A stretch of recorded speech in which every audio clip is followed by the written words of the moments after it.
gagawin ulit ngayon is baking. Don't forget to subscribe, click the bell notification, like, comment if you want, and share.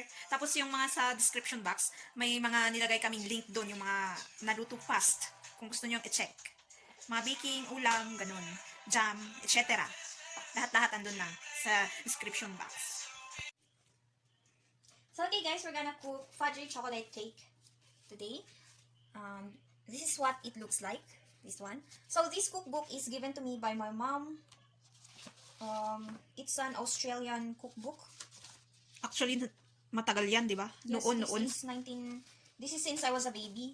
The Australian Women's Weekly Cookbook. So you can find it maybe online or some old bookstores because it's been so long. And it's only now that I remembered I have a cookbook. So, gosh, I lost the page. So we're gonna try their cakes. Because what I know is their cake is a little bit tough. Or medyo hard nga siya. It's not like the cakes that we serve nowadays that it's very soft and fluffy. So this one. The thing is, I've already prepared all my ingredients. I have here 1 1/4 cake flour. And amidst the cake flour they use also plain flour. This is 2/3. So it's 1/2 and 1/4.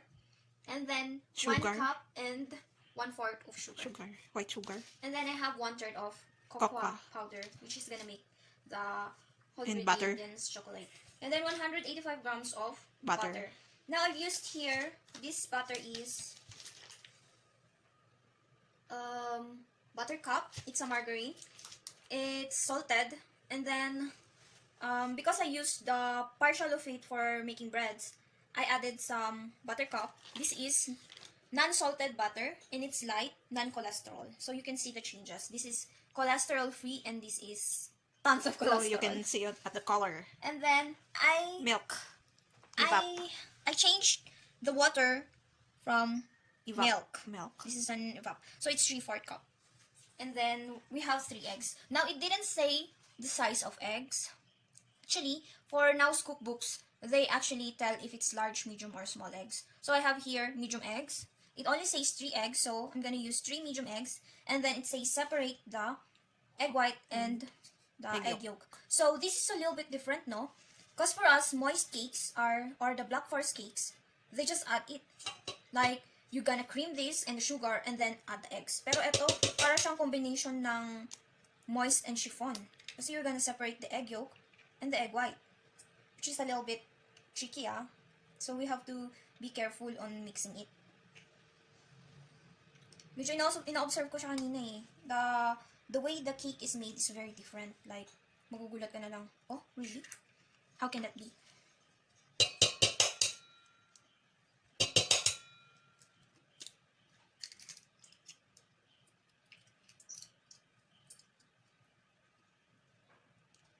So our egg is a little bit not that fresh.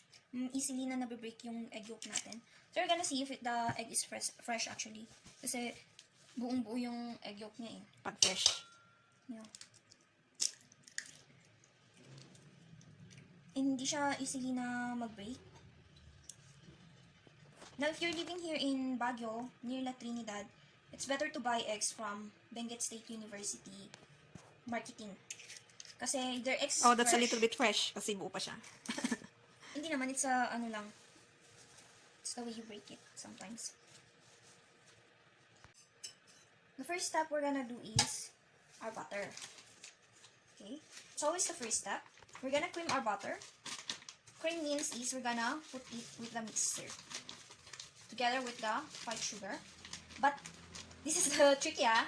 Kasi, in the cookbook, the first you're gonna add to the butter is actually the cocoa powder. Second would be your sugar, which is yung nakasanayan ngayon is butter and sugar. So we're gonna go there. Electric mixer pero wala tayo. So we're gonna do this until it's light and fluffy. So you're gonna see naman yung change dun sa color niya kapag light and fluffy na siya. We're gonna add this one. our Cocoa. 1/3 cocoa powder. Diba, ano ka? Sorry, ito yung sinasabi ko. Kasi it's a little bit weird talaga na. Nagpa-powder siya. Sasabihin nila na, unahin yung cocoa dun sa butter. Medyo, this is different. So, okay, let's just try. But at least, tingnan natin kung ano yung difference niya. Because, I've been always following yung today's recipe na, inaano muna yung butter with the sugar. This is a little bit tricky. Wala ako ibang, mixing pan. Kaya itong, yung ginamit ko, stainless na, pot natin. Let's go.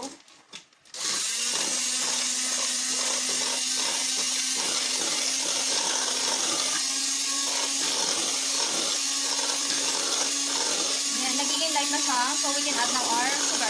Can you add this, please?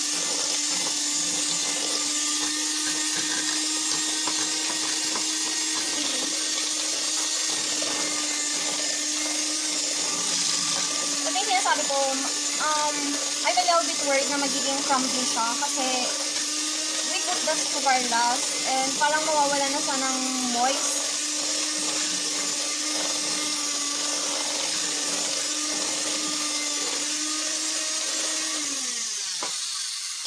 So let's just observe kung anong mangyayari. Actually, hindi ko pa nga dinagay lahat ng sugar dito eh. I parted the sugar that's gonna be put here together with the nilalagay dun sa egg white para balance. Now I'm thinking I should have put the Sugar first. no, I should have measured more and less for this mixture. More for the egg white and then less for this. But let's see na lang.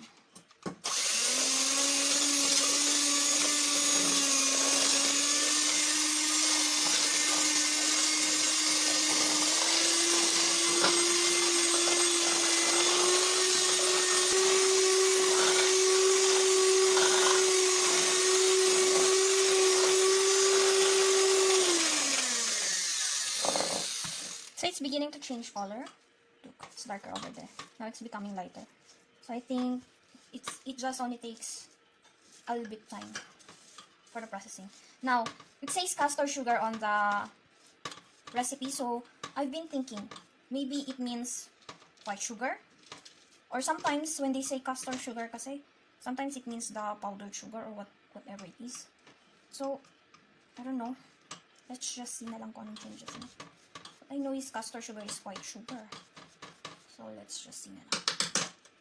So, there's a little bit difference over there kasi. Also, I've already checked the way they cook for the Black Forest cake. It's more different than the way we cook also for the recipes I found here in the Philippines. So, maybe I'm gonna try to cook Black Forest cake with the recipe also next time if there's an available ingredients.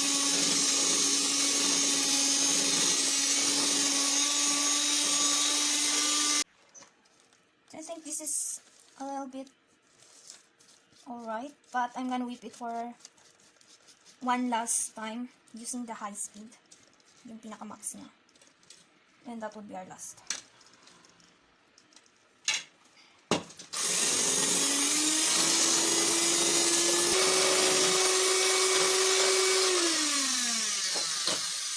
Okay, let me check first for the recipe.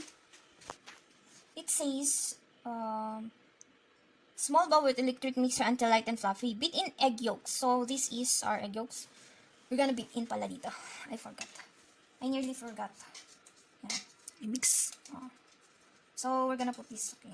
Now, naalala ko pala, my teacher or my mentor, back in Cake World, when we're whipping the butter cake that we were making, it's a Swiss butter cake. It took us 15 minutes to whip the cake, actually. So, we were like waiting for it on the big mixer. So, I think that's the process also here. Like, it takes a lot of time.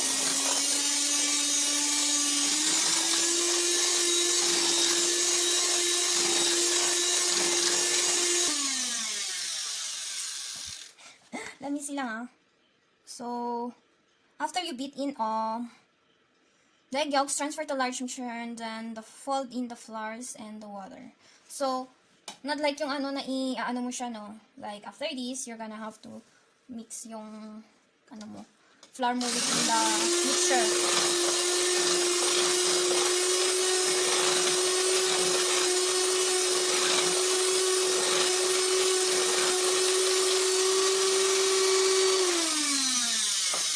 So, all clean, let's go and fold in our flours. So, we're gonna follow the 3 cuts. I'm gonna fold in my flours slowly. That's the first cut. Yan. Sabi niya yung flour and then yung water na liquid. Yun, fold in natin. So, yan. This is our first cut. And then, also our water. We're gonna follow the 3 cut method. Yan. First. So, always, pag 3 cut method, it's the liquid that's going to be the last. Yan. Always prepare a napkin or white towel beside you. Okay. Ang hirap siya. Kasi ano, yung method niya is folding. Hindi siya yung mixer na ganun. Yan. So, gradually fold in. And then, so yung nilagay ko na una is yung plain na ano natin. Flour. Plain flour. This is our self-rising flour, the cake flour. And this is our second cut. So, our third cut is gonna be our cake flour mixed with our plain flour. It's the second cut.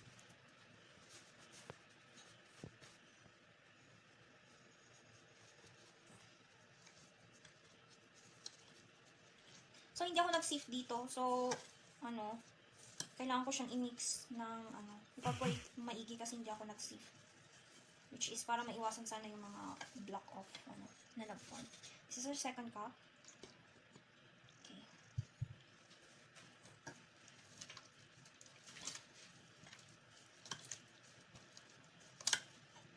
Ayan.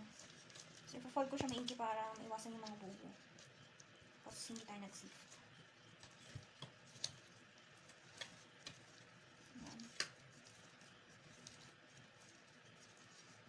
Fold in. Weird nito. Sana walang buo-buo mamaya. Kasi wala akong sifter eh.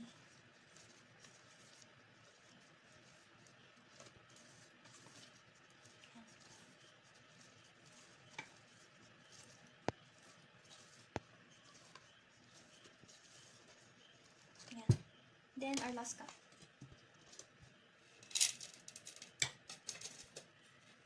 Together with our Plain flour.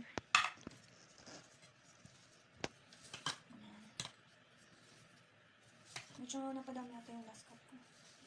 Mas konti yung pinakauna. Ayan. And then, our last cut of Milk. Now, baka yung result nito is magiging different dun sa result dun sa picture kasi yung ginamit is water and then I use milk, which is, alam naman natin na pag milk, mas madali siyang masunog. So, I'm gonna put my oven at the lowest rate na kakailanganin niya para maluto. So, how many minutes? Ang sabi dun sa recipe, it's 1 hour and a half siya i-bake in a slow baking temperature. Now, I don't know what slow baking temperature is, but I'm gonna follow yung temperature ng broiler oven ko, which is 140 degrees. 140? Yes, 140 degrees. Pag sa oven kaya? I don't know. Pwede siguro 150, ganun. Kasi ang gamit ng oven kasi, it's Fahrenheit. So, I don't know the conversion actually. Convert nyo na lang. May automatic calculator naman eh. If I convert naman is, I always use Google. Yan. Ginagano ko siya kasi may nakikita kong buo-buo eh. So, better use water na lang siguro. Kasi hindi ako nag-save. Kaya, yan.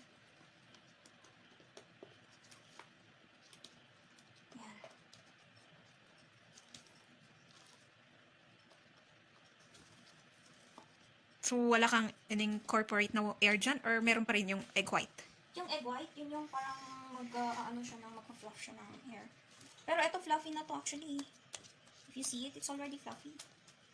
Because of the bitter in the butter.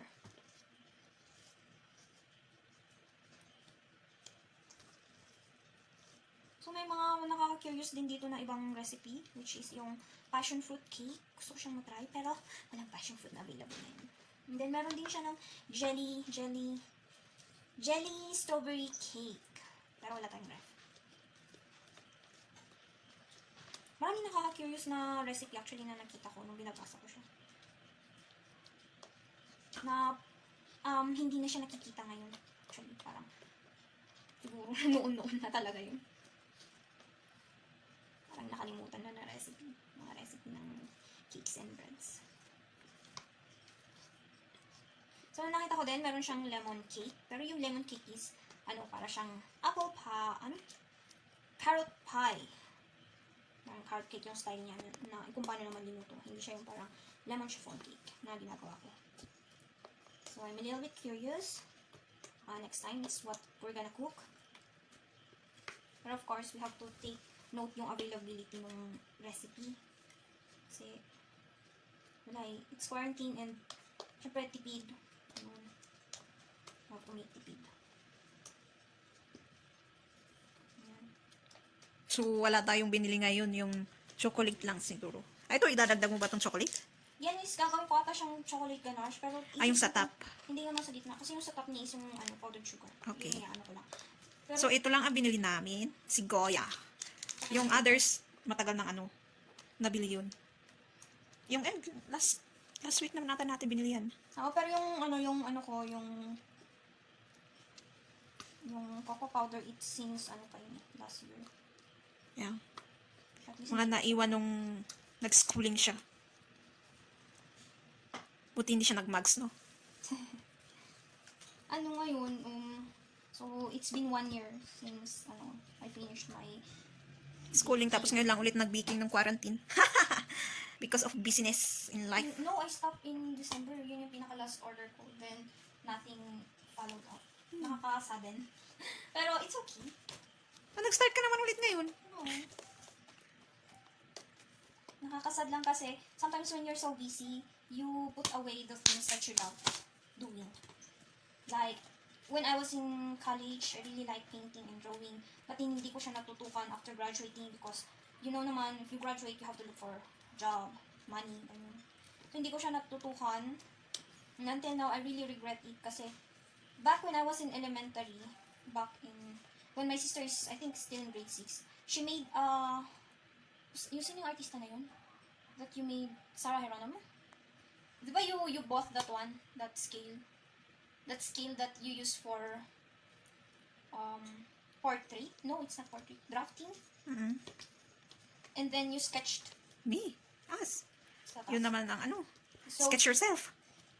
at that moment, I was very passionate about it. When my sister left But when it comes to competition, mas when nanan. I went for high school, we joined yung poster making. Sakto, I'm 4th year and she's 2nd year or first year. I'm first year high school. Yeah, and then they won, and then I was 2nd place. I was so devastated. But then when she left, of course, I'm the 1st place. Nakakatawa lang. But then I was actually very passionate about my arts and drawing, and then I was kind of developing yung the way sketch and everything. Actually, But we're not that kind of realistic, no? yeah, and then actually I tried realistic and it was good, Uncle Jago said. But then when I transferred here in the city, I forgot everything. O nawawala na yung buo-buo. I was very keen to know the city, and then I was so driven about the city wildlife like that. And then I forgot my passion about it, and then just remembered it back in college. But then it's like it's too late now because I can't even imagine that my paintings back then were better than my paintings right now. And it hurts me It so looks much. like for grade 1, no? Oh, but then when I found my paintings back then in high school, when we went back to Bugyas for the cleaning of our grandpa's grave, my paintings back then were so better than my paintings right now. So it's quite funny. Very funny actually. So ako wala na eh. I think your drawings were given by my I gave it to my classmates when you left. Because I don't know where to put it, and then they really really like it, so I gave them Yung, your drawings back then when you were. syempre, kahit pangit yun, merong kalidad. Oh wow! My feelings. Oh wow! My ass. So ayan. Yung maganda na classmate siya. mo nga nagsabi nung college eh. Wow, simple lang to pero ang ganda. Oh, may feelings kasi yun. Oh my god. See? So you'll see if it's good na pag tinaas mo siya, and then you can see. Oh, fluffy na. You can do it like that. Yun yung sasabi ni Ray, di ba? Doon sa Tasty. Pag ano, yung butter, gano'n. ewan ko nga lang. Pero sometimes I really follow those like advice of those cooks I watch on YouTube TV like that. Yan. So okay na siya. Konti na yung ano na. So we can, beat our egg white with our last. O kasi mahaba-haba na rin pati kwentuhan. Ang recipe nila, sinabi nilang, So doon sa recipe daw nila, they didn't say about adding cream of tartar. So, diretso lang natin siya i-dip yung egg white and then yung white sugar. Let's just see.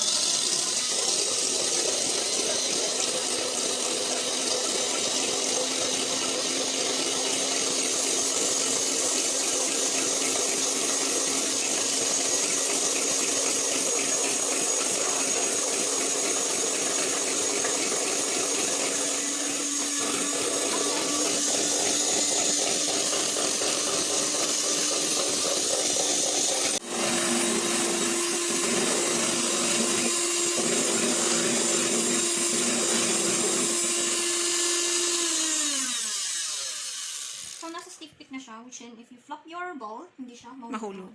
So, yung first natin na mixture, it failed. Kasi, ito yung sinasabi nila na, pag mag-add kayo ng sugar, be careful. Kasi, if you dump the sugar, not gradually, it's gonna water. So, actually, mag-water na siya.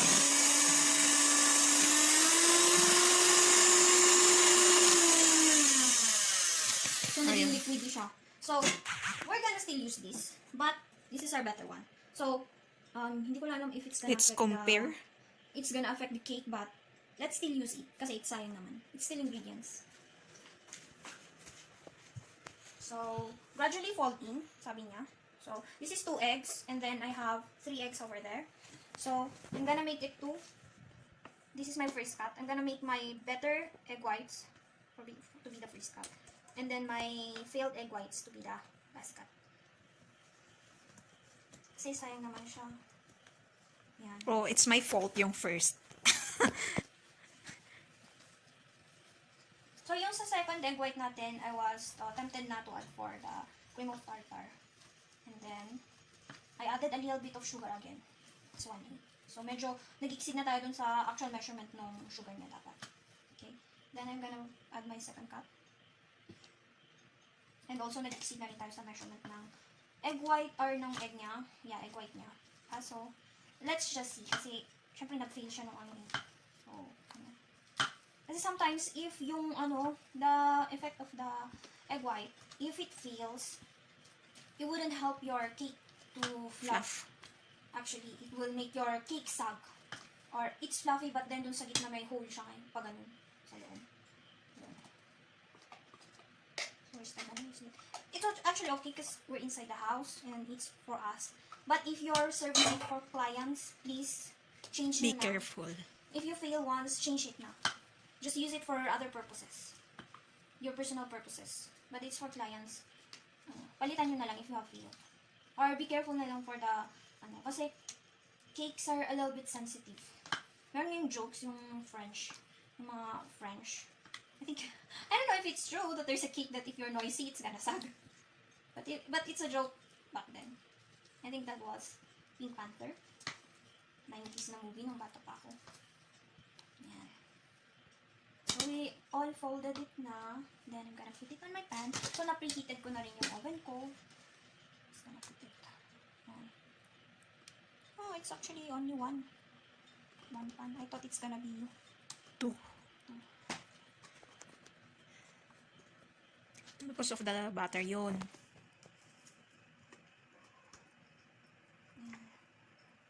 I don't know what I used on chiffon. I think it's 1 cup and 1/4. And this is like I've used A lot. 2/3 of my usual chiffon measurement, and then plus 2/3 of regular flour.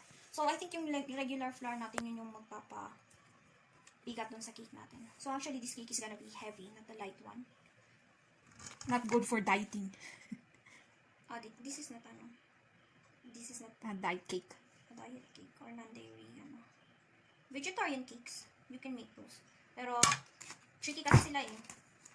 Actually, quite tricky to make.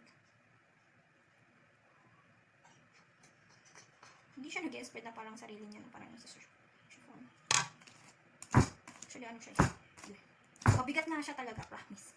So, we're gonna put it now in our oven. Can you please open? Thank you. So, ang init na ng oven natin. Wow, sobrang init. Yan. So, We're gonna yung leave it for oras. 1 hour and a half. 1 hour and a half. Tapos 140. 150 atang ginamit mo eh. That's for the heating only. So, it's gonna be 140 over there. A little bit closer. Oh, change ng 140. For heating lang yung 150. So, we're making chocolate ganache. Chocolate ganache is from melted white chocolate plus butter and a little bit of milk. So, I have added cocoa powder kasi white chocolate yung meron sa atin. So, I have added cocoa powder. It's white chocolate. And then white Yung measurements nga eh. It depends on them. Depende lang sa kanila kasi for me, I only measure my chocolates according to Also, it depends on your taste. my taste. So, yung ginagawa ko ngayon, it's called banoffee. Pero dapat hindi siya kasi dapat isang pot to, tapos ipapatong mo tong pot na to. Hindi siya dapat nagtatouch doon sa water. Kaso, I have no option kasi wala tayong nahugasan na kasi wala pa kaming tubig. So, yan. Tomorrow pa yung tubig. Medyo napadami ako ata ng butter. I'm gonna less that one. Okay. Yung good dito sa yung nakuha kong butter, if it's madami, makikita mo siya kaagad eh. Kasi it's gonna top. It's gonna top itself. So, yung butter lang naman is para maging shiny yung Ganache. ganache. Yan. So, yun yung ganache natin. Yo, so good. Kinda tasty. Ito yung lalagay sa gitna, no? I think it's good. I think I don't need to add this Goya. Goya. It's all good. It's all nice. And creamy. So, para hindi siya tumigas, that's the help of the milk and the butter. Kasi pag minelt mo lang siya na pure chocolate, once you left it, it's gonna be hard. Let's turn that off. It's already. Si Pito-Pito, alam na nag-bake kami ng cake. Hinihintay. Kanina pa nakahiga sa tabi ng boiler.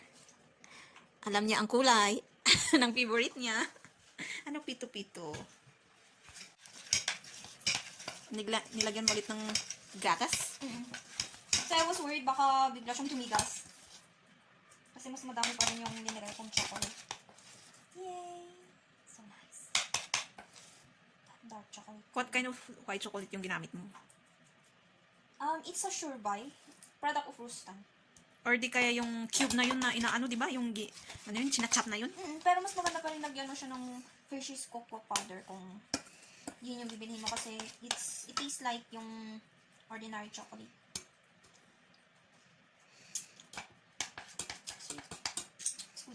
Filling natin sa loob.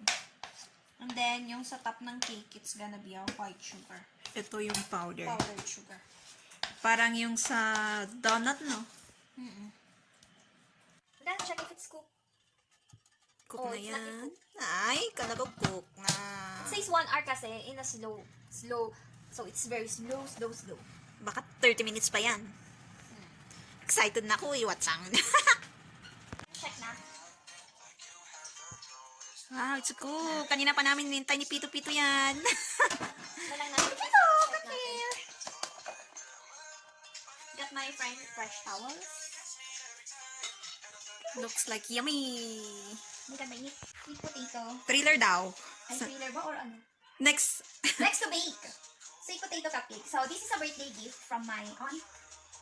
Sweet potato recipes. This is from Canada. So it's from salads, condiments, and desserts. All made out of sweet potato. Okay. So meron din siyang soup, oh. Oo. Like the pumpkin soup na ginagawa ko. Ayan. Yeah. So, gawin na natin yan. Hatiin mo na. Lagyan mo na ng ano. Kanina pa kami naghintay ni Pito-Pito. Sa fluffy siya, oh. O, di rin feel yung ano. At least, yung itlog. Maybe it should have double its size. Medyo nag-crack siya, so I think there's still the effect of the white egg. Tapos magka-crack talaga pag sa broiler, di ba? No. Depends. Kasi the cupcakes, it's good naman. Oh yeah! Yummy, yummy, yummy.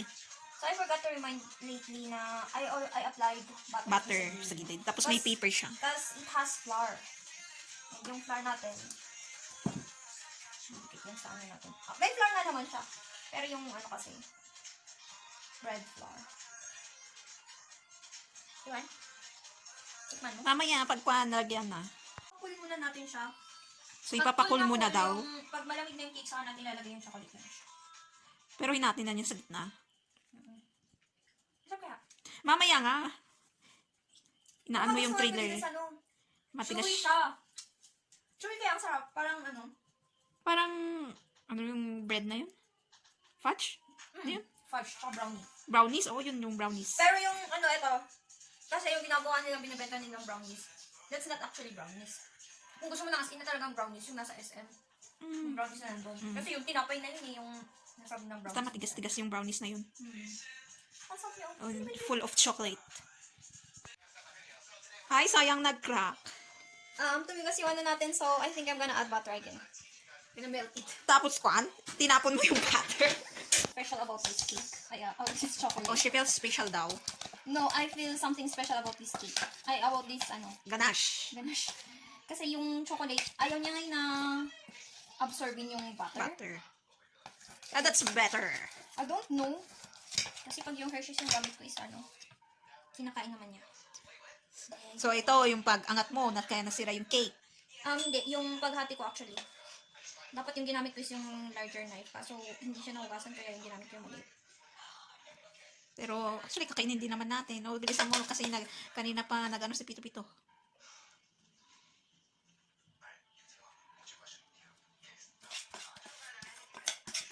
Maganda to pag nalagay sa ref. Hindi ba Hershey to? No, it's not Hershey's. I told you nga. It's, sure bites from Rustan. But the cocoa Ay, wait. Yung cocoa, yun yung Hershey. Mm-mm. O, yun ang tinatanong ko. Kasi alam ko naman yung ginamit mong white chocolate. Tinikman ko siya kanina. It's fluffy. Hindi siya hard. Nagdi-drip, oh. So yummy. Oh my gosh. Lots of chocolate. Sasawa ka sa tsokolate. Oh, can't open it. So this is the final touch. Wala akong sifter eh.